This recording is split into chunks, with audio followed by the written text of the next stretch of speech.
Heyo, I am JayCubTruth. In this video I am going to be teaching you more about how to use image editing software to create your own unique skins in Minecraft. You should definitely watch part 1 if you haven't seen it yet. Once again, this method only works for a few devices. It's basically for PC players only. You will need an image editing software like Paint or Photoshop. I'm using GIMP and you can get it for free online. I'll put a link in the video description. So today I have decided to create a 64 by 64 clown skin. Don't worry, I won't show any actual clowns. As a template, I'm going to be using the good old classic Steve skin, so I've got that right here. I'll provide a link to the Steve skin down in the description. Now, I feel like in part 1 I may not have explained the skin layout as well as I could have. This is how the skin is applied to the character. If you would like to make anything besides abstract colors, you will need to be familiar with it. These areas are like the base of the skin, and these areas will appear on top of them to add some depth. So if you want your character's glasses, hair, nose, buttons, or anything to protrude from their body slightly, it will go in this section. The skin guide is the most important tool when making skins. It's a little bit confusing at first, but once you get started it becomes clearer and clearer. It's worth mentioning that only Bedrock Edition can have 128 by 128 pixel skins, and only Bedrock Edition can have transparency in these areas.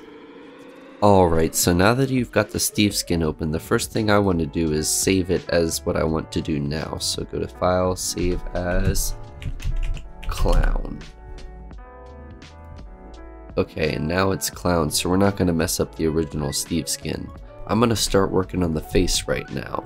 So now the first thing I want to do is isolate his head. So I'm going to cut it off, and I'm going to paste it in a new layer. And then I want to isolate his hair, so I'm going to go to Select by Color, then I'm going to choose the dark brown, Control C, Control V, make a new layer of it. Now that's just the hair. Now I want to work on his face, so I'm going to go ahead and take his classic skin, I'm going to make it a lot paler. Colors, use saturation, lightness, raise the lightness, lower the saturation. But I still want the original eyes, so I can cut that out of this layer. And now what I want to do is add a big old clown nose. So I'm going to go here, big old clown nose, and now I want to name my layer so I don't get disorganized like I always do. So I'm going to go nose.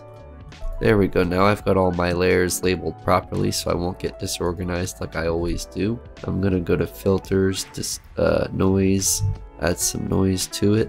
Now I want to give him a big old goofy mouth, so he's going to be like this, this, there we go, copy that, cut that out. I'm going to actually go ahead and make this white. There we go, and then I've cut that out. There we go, then I add the big old goofy nose. Alright,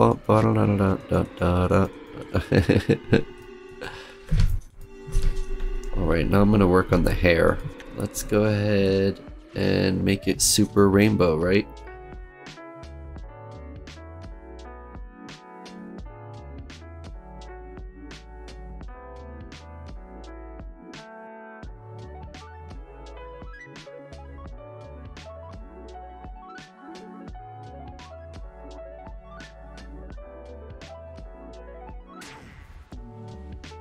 Alright, so I've got the clown's hair colors figured out. Now I'm going to go ahead and add some noise. And then after that, I'm going to copy it. I'm also going to copy the eyes and the nose. And then I'm going to merge them all together. Take this and just drag it across. And now if you're clever, you've probably realized that what I'm doing is I'm making this layer overlap this so the eyes and the nose will stick out as well as the hair right here. And I'm going to separate the face from it because I don't want this to be a part of what I'm about to do. And then I'm going to duplicate this layer again. And then I'm going to Tools, Filter, Noise. This time I'm going to add a lot.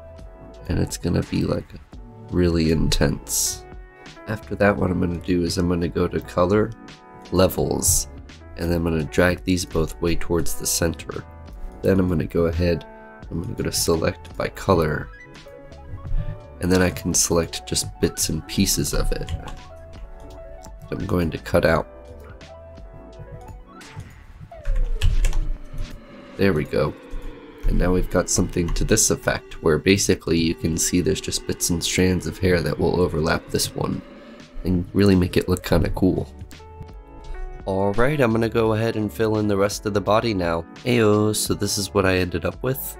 Simple enough. And now I want to go ahead and add some noise to the entire body. Alright, that looks a lot better now. Now I'm going to go ahead and add some shadows to the front. And now I want to expand his shoes and buttons, so I'm going to go ahead and do that real quick. Alright, now that looks pretty good to me. That should be a complete skin right there. Let's go ahead and test this out. So what you'll want to do now is go ahead and File, Save As. And for GIMP, it's going to be .xcf, and you'll save it. And that's the one that you can come back later and edit and make changes with the layers if you need to.